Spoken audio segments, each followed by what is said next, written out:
be part of the work of community. Yeah, things are tough out there. Some people, I don't have any time. You got time to send some tweets. You got time to send some IG posts. You got some time to put some messages out there. Follow us, retweet, repost, re-IG it.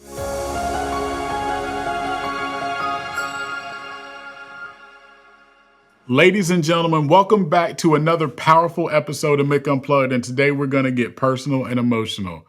My guest today led New Orleans through Rebirth and now leads a national charge for equity, justice, and economic power.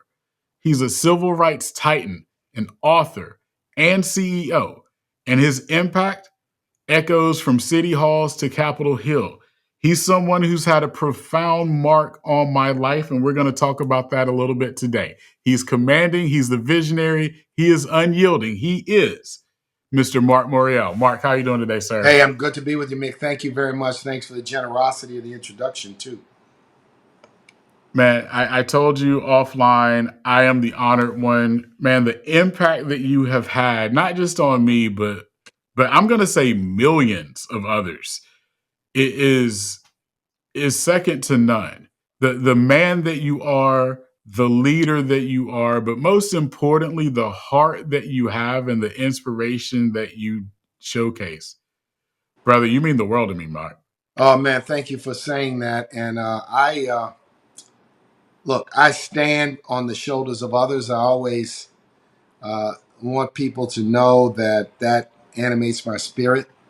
And it is ruled my life, which is observation of others who played leadership roles in my community that I grew up with, in my family, but over also on the national stage. They've always been inspirations to me, and I just appreciate the chance to continue to serve and put people first. In this work, you have to be a public servant. You got to love people. You got to love them with all of their, good, bad, and ugly, because we Yes, sir. all have good, bad, and ugly in us. So I'm always, honored and stand on these shoulders of others. I was a young guy, and because of my father and mother's involvement in civil rights and politics, I got a chance to. I kind of tagged along, saw things that, childcare was you come with me to the NAACP meeting, you come with me to the voter registration drive, you come with me while I run around town. That was childcare. You got to go. We ain't got no babysitter. You got to come with me. And, in those times, sometimes you were aggravated. Man, why am I? I want to be home with my friends. I want to be on the block. I want to be playing football. I want to be hanging out, 6, 7, 8, 9, 10 years old. And you don't realize how you were absorbing through observation the work of giants, legends, legendary leaders in New Orleans, legendary community leaders and ministers and labor leaders and politicians that I just got an opportunity to observe as a very, very young person. And I know now what I didn't know then, and that it was being poured into my being. That's amazing. You That's know, amazing, Marc. And, one of the things that I pride myself in is having a because, that thing that's deeper than your why, hmm right? Like people probably understand my kids are my why, my wife is my why, but there's a reason that they're my why. And I call that your because. So if I were to ask you, Marc, man, like, what's your because? What's your purpose? Why do you keep doing what you do? I think it's about economic justice. It's about equality of opportunity. It is about people having a life of dignity, prosperity, and the ability to use their God-given talent. That is what motivates me.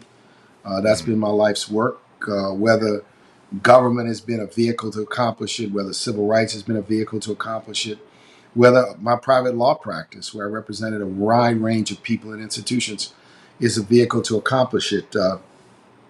That's what really, really energizes and animates me. And I've got a special affinity for the youth. special affinity for, young people because my career politically, particularly, was I was always the youngest guy in the room. Right. I had an early start. I got elected when I was young. I was the youngest. Cleo Fields and I served in the state Senate together back in the 90s, early mid 90s, and he and I were the youngest guys in the Mm-hmm. U.S. Senate. In this, I mean, rather in the Louisiana State Senate. I got elected mayor at 35. I was the youngest guy Yep. in the caucus, the Conference of Mayors. Yep. So being a young guy in the room, sometimes with a chip on my shoulder, fighting for some respect, Mm-hmm. was something that gives me this real idea that you got to nurture young people, you got to give them an opportunity, you got to let them be who they are. Yes, sir. Yes, sir. You know, one of the one of the things that I admire about you, and this is how you touched me at a young age. I had just graduated college. You had just become the CEO of the Urban League, the National Urban League, and I saw you at a press conference one time, man. Like I was visiting New Orleans, and you were having a press conference, and I didn't know what a press conference was at 22 years old, right? Like I watched and I stopped, and, and and you stood to me at the intersection of politics, activism, and business. And you're one of the few people that really have done that. Like a lot of people don't understand. Like there are people that are career politicians, there are people that are career activists, there are people that are career business leaders. You sit at the intersection of all three. And it was at that moment that I said, there's a bigger purpose for me because I saw somebody that looked like me that was standing in a room talking so eloquently, but talking with purpose and talking with clarity and so much inspiration that a 23-year-old me stood there and said, there's something more I can do with my life. How do you go That's into that? that's just touching, Mick, because sometimes you never know if people are watching, you Yeah. never know if people are listening, you never know if you're having an impact. I mean, I was able to, I was a young entrepreneur. Mhm. First venture was 15 years old. It was a summer janitorial service that three friends, we got together. We cut grass, we cleaned cars, we cleaned windows, we waxed floors in houses in the neighborhood I grew up in. And then later on, uh, another friend of mine, we actually incorporated a company, and we were party and special event planners, right? At 18, 19, 20, 21 years of age, we were event planners. We would rent out clubs. We'd cut a Mm. deal with the owner. We wouldn't rent. We'd say, look, here's how this works. We'll take a slow night. What's your slow night? Wednesday's my slow night. You take the bar. We're going to put a $5 charge on the door. That's what it costs in those days. And we're going to promote this all over town. And we're going Yeah. to have 1,000 people. And we're going to keep the door and you keep the bar. And that was our business model. And we would put flyers and we'd go to every other club, every other party, college campuses, and pass these flyers out. Mm. And it was a venture. And a third venture I had was gotten the cap and T-shirt business, and won two customers. I had the New Orleans World's Fair was a customer, and the New Orleans Breakers U.S. Football League team. They had a USFL team in New Orleans. They were a customer. Yeah. So I had these, entrepreneurial activities, and while I was doing this, I was in college or in law school. So I was doing this while I was doing something else, Mm. and truly, business formation and entrepreneurship is part of civil rights, Yeah. because what it is, it's about building economic independence, income, and wealth.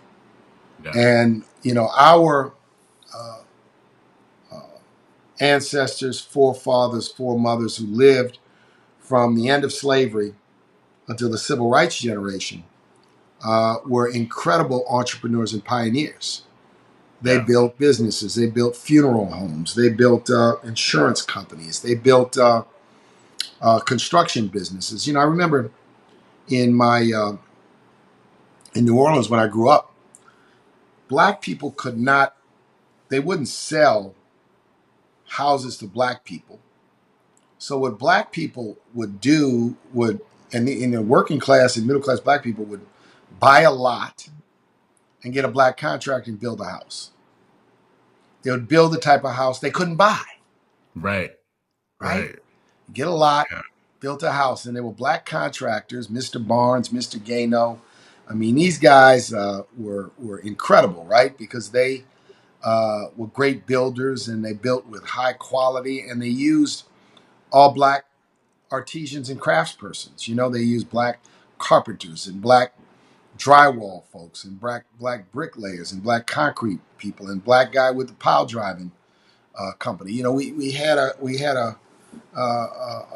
true, you know, black economy. It was, you know, it was the economy where people were building independence, Hmm. you know, and lived independent. We had that. I saw a census from New Orleans, 1940, that there were 40 black grocery stores in New Orleans in 1940.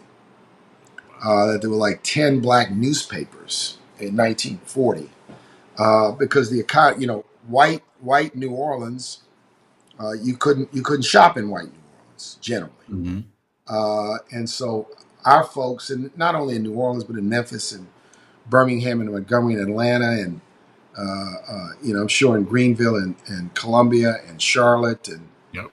Raleigh and Durham being one of the capitals of black capitalism. I mean, built communities and built businesses and built sustainability. I mean, it was something to behold, you know, when we think about it. And then when civil rights came, we became much more mainstream. It was about the job in government or the job in the private sector, the job of the company that we couldn't get, that our parents couldn't get. Mm-hmm. In a place like New Orleans before 1965, 66, 67, a black person could not even be a garbage man, right? Wow. A black person could not drive a bus. A black Yeah. person's only job in government was as a janitor, Mm-hmm. unless you were in the all black school where you were teachers and administrators and coaches and principals.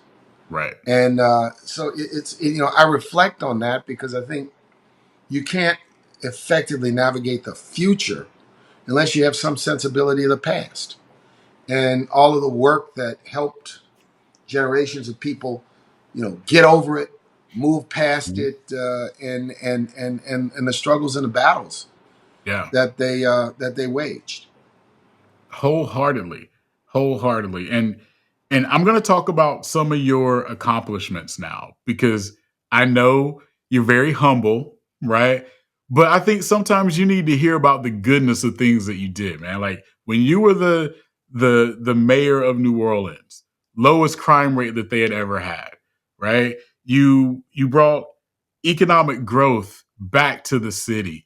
You cleaned up the perception of what New Orleans was on a national level. Like you did those things. And I don't think people understand the brevity of that because it's not like you can just go in there and snap your fingers and it Man, happened. it was hard work. Now, Yes. we created a bit of a movement, Yeah. and it was a movement to rebuild New Orleans. Yes. I mean, and I felt like we had to create a movement atmosphere, Yeah. you know, a movement atmosphere to get people active and involved. And we tackled the violence problem is what compelled me to run for office. Mm-hmm. We were having, you know, we had 450 murders, something of that sort. Yeah. 1993, 1994, we had a corrupt and ineffective police department. And I drove around driving past some playgrounds, broken bottles, broken basketball goals. I said, this is not going to sustain it. This is not how it should be. And Correct. it really, in almost a fit of just passion, I said, I'm going to do something about all of this. Mm-hmm. And so I embraced a strategy to deal with violence that was multifaceted. You know, in those days, people would get in these long debates. Oh, you know, we need more police. No, we need more social programs. We need more this. I said, you know, we're gonna have more of all, right? But we're gonna fix this police department, and ultimately we're gonna need some more policemen. But we're Mm-hmm. gonna have a different quality of officer. We're gonna have a different set of standards. We're not gonna have this underperforming, lackadaisical system. And then I said we're gonna invest in youth. So that first summer I took office in May, put together 40 summer camps, Mm. put together 3,000 summer jobs for youth. And I told every agency in the government, you all are going to contribute to this summer jobs program. Nobody can have their own little program. And I'm going to have a lottery to pick the participants. I got no politics in this. And I had a big lottery, and I got some of the Saints football players to come out and pick the numbers out of the hat. So I Mm-hmm. wanted to change the system in terms of how you got involved. You don't have to know somebody, Yeah. right? You Yeah. basically, this is, and I divided up the slots by councilmanic districts. We had 5, but it set the template for investing in youth. We invested in midnight basketball. Yep. We invested in starlight basketball, which was for girls. We learned when we brought all the young people together that the recreation department did not have any programs for girls. Nothing Mm. really. So we hired a women's athletic director and created a whole set of programming for girls. We were just, I was the kind of person, if we talk and say, look, give me some ideas. And if Mm-hmm. people came up with a good idea, I'm like, let's go do it. We're not going to get caught up in the paralysis of study. We're going to try to do it. If it doesn't work, we'll chuck it. We'll put it on the side, and we'll go do something else. And so we had all of this, youth programming, Mm-hmm. and it was contagious because as the city did it, then churches and faith-based organizations decided to create their own camps, Right. their own youth programs. I mean, so we had this whole almost revolution in youth programming in New Orleans in those days. I also did something that it was dramatic. I put a curfew in place, and I'm a civil rights, civil libertarian person. Mm-hmm. But I said, too many of these kids are getting killed at night. They're out. Look, we're gonna help the parents. Yeah. You have to be in. Now, if you're going to work, you're an exception. You're going to school activity, but New Orleans also has an attractive nightlife. A little We got bit. the French Quarter, we got Frenchman Street, we got all kind of. So people like to be out, Mm-hmm. but we had to deal with the fact that we had too many youth getting hurt, and we did the curfew in a very different way. We did not take the young people we picked up off the street to jail. Right. We brought them to a community center. We called it the curfew center, and we called their parents. Mm. Come pick up your son. Come pick Yeah. up your daughter. Yeah. No questions asked. Yep. Come pick them up. And it had a dramatic impact. And so, we were ideating and creating all these initiatives and these programs, and then trying to do things differently, right? We were trying to do Mm-hmm. it. So we had to clean up policing. We had to put police substations in public housing. We put police officers on bikes. We put them on foot. The chief I had, Richard Pennington, was an incredible chief. He said, I'm going to find some guys who grew up in the desired public housing development, and I'm going to let them patrol there. He says, you can't put guys, officers, men and women, in these neighborhoods, and none of them have lived in these neighborhoods. Yes, sir. You got to pick some folks, and they're going to be known, and they're going to be comfortable, and they're going to understand the rhythm of the place. So they don't go Right. in there like they're a bunch of outsiders. Police officers are not the military. They're there to protect and to serve. Yes, sir. Military is there to protect and defend. It's a Right. different mission. So it was tremendously successful. Also, was very aggressive about black business and minority business and women-owned businesses having an opportunity doing business with the city and doing business on major projects. And I had opposition from people uh, Mm. in that regard, and I knew it was just people protecting their own economic turf. Mm-hmm. And I had to break that up to the extent that I could. We had a very successful run. I left office with the highest approval ratings of any mayor in modern New Orleans history. I won 2 elections, both by significant margins. Yes, sir. And we just worked every single day. I had open door policy at City Hall. And for as far as community groups, and if somebody wants to come, talk, raise an issue, I'm trying to hear you. Now that doesn't mean I'm going to agree Yeah. with you. So I was at, and I also was, and I think I picked this up from my father. You know, being just a straight shooter with people. Yeah. You come down and talk to me. You can get an answer. It might be a yes, might be a no, but you're gonna get an answer, right? That's I'm it. not gonna play you and delay. And oh man, I'm trying to think about it. And I'm gonna say, look, I don't think I can make that work. Or you know what, your idea is good, but it's half formed. Come back with a better idea. So we did a lot of. I had an open door policy with the business community, many of whom did not support me initially. Yeah. I had an open door policy, and we had a tremendous relationship with the ministerial and faith leadership in the city. We convened them on a quarterly basis. We held a luncheon for them on a quarterly basis to talk about the affairs of the city. We had a great relationship with labor, right? Labor, again, we had periodic. I believe in engaging with people on a periodic basis because, I got to hear what they're saying. Yeah. I need to hear, and sometimes I need to hear it uninterpreted by staff and others. Yeah. I gotta hear. I Yeah. gotta hear. And they say, okay, I hear you, but I'm not following. Help me follow. So, Yeah. that's the kind of administration and leadership we had. And look, I had a tremendous number great people around me. Young people, lots of young people, some gray beards too, a record number of women in leadership positions. We had the first Asian Americans to serve in a cabinet. I had the first LGBTQ cabinet member in New Orleans history.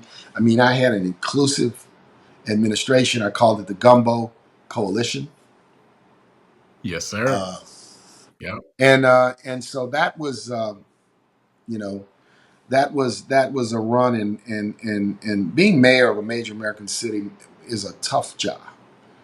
It is a Yeah. demanding job. It is a painful job sometimes, but I loved every minute of it because I felt close to the people, and the people treat you like you're their big brother. Mm-hmm. Older women, you treat me, I'm like their son. They treat you like you're their neighbor, right? Yep. Yep. And that relationship with the people is something I really, really treasure. Absolutely.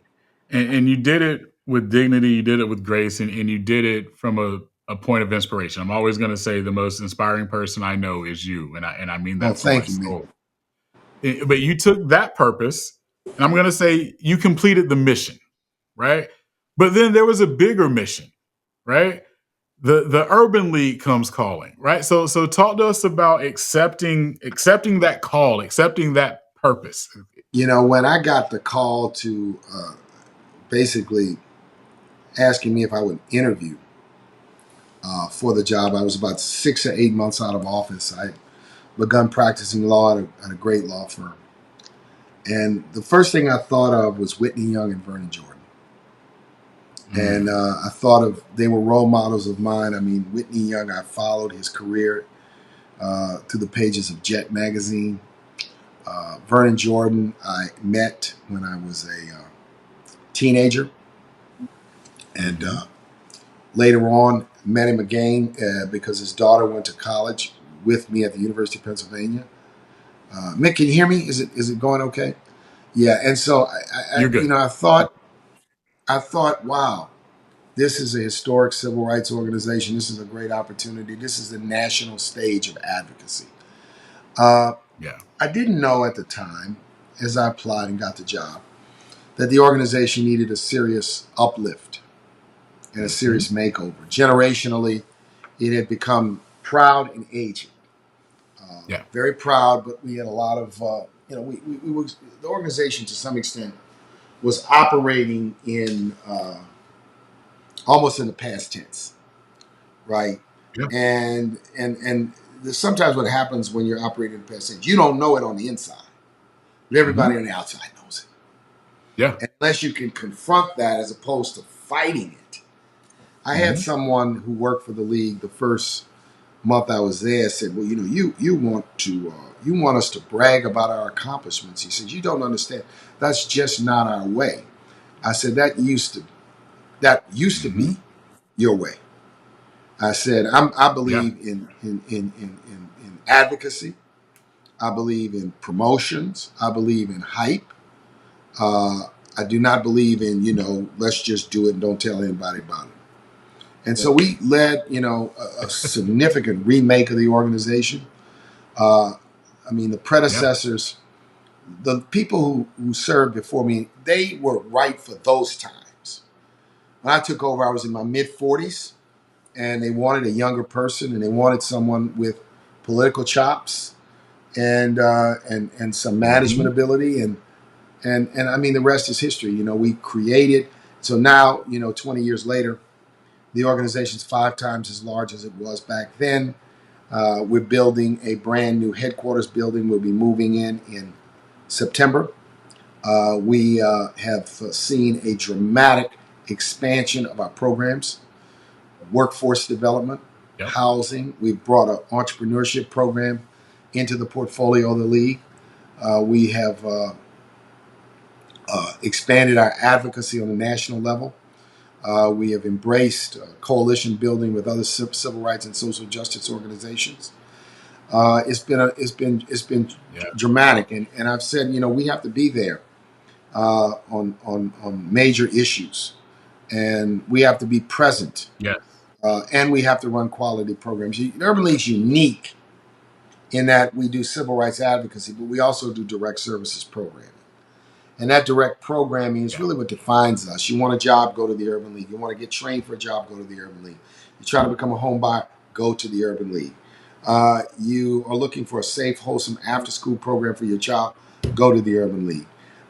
During COVID, we were vaccinating. I think we vaccinated 250,000 to 500,000 people through a promotional campaign we had. We have an entrepreneurship initiative where we provide services, free technical services to entrepreneurs. We serve about 10,000 of them in any given year. I mean, this is the work that we do, and we've worked to expand that work. And it's the work that distinguishes us from other organizations. And so, Yeah. I like to use the term, I say we're sui generis. We're a unicorn in the space.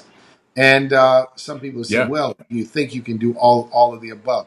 Actually, all of the above is really singular in that we are fighting on behalf of people to build the policy, and then we're involved in the execution of the very same policy. And Yeah. that's the connective tissue between the work we do in public policy and advocacy and the work we do on the programmatic side.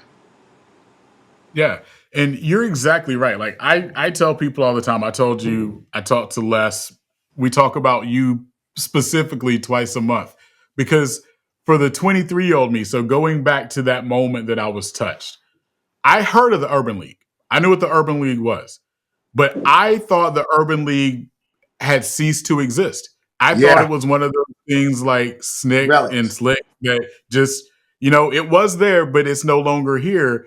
And I remember calling my mom and saying, "Hey, I thought the Urban League was no more, but the Urban League is back."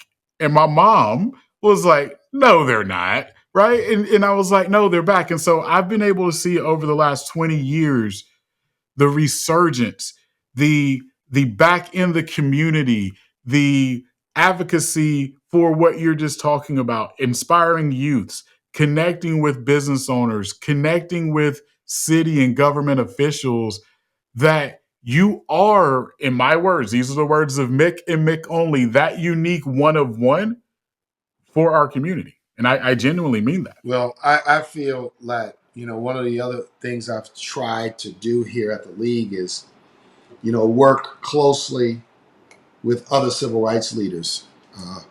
And, work closely with Reverend Al, Derek Johnson, Melanie Campbell, the Legal Defense Mm-hmm. Fund, the Lawyers Committee for Civil Rights, National Council of Negro Women, Leadership Conference on Civil Rights, and then we work with the Latino, Asian, and other communities as well.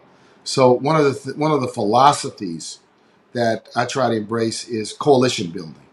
And in a coalition building Yeah. mindset, everybody swims in their own lane, but we're swimming in the same direction. It doesn't Yeah. mean that we agree on tactics and strategy for everything under the sun. It means, and I just felt like there was too much petty personality rivalries, Mm. among African American leaders, and I just Yeah. it to me it makes nice talk, nice gossip, but it doesn't get you anywhere. And I also Not think at that all. the adversaries of our leadership, they throw wedges in between us if we allow that to happen. And I Yes. just feel like it's counterproductive, but that you can have constructive disagreements. Absolutely. Absolutely. So, for the listeners and viewers right now, with you leading the National Urban League, what's one shift that everybody needs to make that can not only support the Urban League, but support So America? we are in an environment today with the new administration where there's an assault on civil rights. Mm. There's an assault on much of the progress we've made. Many of these executive orders, efforts to shut down agencies, efforts to purge. Look, the head librarian of the Library of Congress, Carla Hayden, distinguished Mm-hmm. African American woman, was fired for no reason. And then they say, well, she's DE&I. Well, you're saying she's black. She was fired Right. because she was black. That sickens me. And so we're in a period now where people have to recognize how important it is for them to be engaged, use their voice, use their vote. It is not easy to deal with what we're dealing with, but there's an assault. There's really an effort to undermine progress. And see, in the short run, you hear noise, but you don't feel the damage. In the Right. long run, the noise will subside, but the damage will be done. Mm. It's like a cut. You know, it bleeds and then it gets infected, Yeah. right? Yeah. And so we have to recognize that in this moment, and that to assert that is not just about. It's not about partisan politics. It's not what it's about. It's about standing up for some basic American principles. It is a basic American principle to me that Yes, everyone sir. should have fair access to the American dream. It is a basic principle to me that everyone should have an unobstructed right to vote. It is a basic principle to me that we should have freedom of speech and freedom to learn about our history and our culture. I think there's some basic things that are very fundamental that appear to be under attack, that are under attack. And I just feel like I don't want people. Mm-hmm. We can't be weary, tired. Complacency is our enemy. Yeah. Despair is not a strategy. Being pissed off and angry is not a strategy, except to the extent that it Nope. energizes us to do something. That's where we are today. And I, would encourage people to get involved. If you want to get involved in the Urban League, go to nul.org, sign up. You can be part of our advocacy efforts and that sort of thing. You can join a local affiliate in 92 communities across the nation. If the Urban League is not for you, join an organization that's committed to civil rights and social justice. Be a part. Use your social media to not only post beautiful pictures of yourself, but also to advocate for the kind of change and community improvement. But mainly, we have to be active and involved. Get involved through your church. Get involved through a community group. Uh, uh, so important. Yes, sir. I love you more than you know, man. I respect Thank you you, Mick. for the path that you have given to me. And I don't want to leave without giving you the floor, man. I know you've got a lot going on, a lot that's upcoming. So talk to us a little bit about this Gumbo Coalition and some other things that you Yeah, have I'd like coming up. people go to Amazon, go to an online book sale. I've got a leadership book called The Gumbo Coalition. Go to HBO Max. There's a documentary on myself and Janet Murguia, a very, very incredible leader. She leads the largest Latino civil rights organization in the nation, Unidos US. Uh, Go check out some of the work that we are doing. But my appeal to people is to be active and involved. Be part of the Yeah, work of community. Yeah, things are tough out there. Some people, I don't have any time. You got time to send some tweets. You got time to send some IG posts. You got some time to put some messages out there. Follow us, retweet, repost, re-IG it. yeah, Uh, you know, yeah. use your social media voice, but get active, be involved, and then the other thing too, let's always reach back to the next generation. Reach back, and Absolutely. I've got a 23-year-old son and an 18-year-old daughter, and my 23-year-old son, I've been, encouraging him by example and by words. Say, look, you guys now are old enough to go back to your high school and talk to some young guys and just encourage Mm, them, right? yeah, absolutely. Absolutely. Marc Morial, ladies and gentlemen. He's been an Mick, inspiration to we'll be in me. touch, and if you want to, bring your podcast down to Cleveland for the National Urban League Conference in Cleveland in July. Go to nul.org for more. If you want to come down there and set up, let us know. I will totally do that. I will do Yeah, that. And I've so got get something loop for back in you. touch with us, and we usually have a Yes, podcasters row and radio row, absolutely. etc. We will totally make that happen. We will totally make that happen. To all the viewers and listeners, remember your because is your superpower. And more importantly, like my guy, Mr. Marc Morial says, go make impact and go do it today. I appreciate you.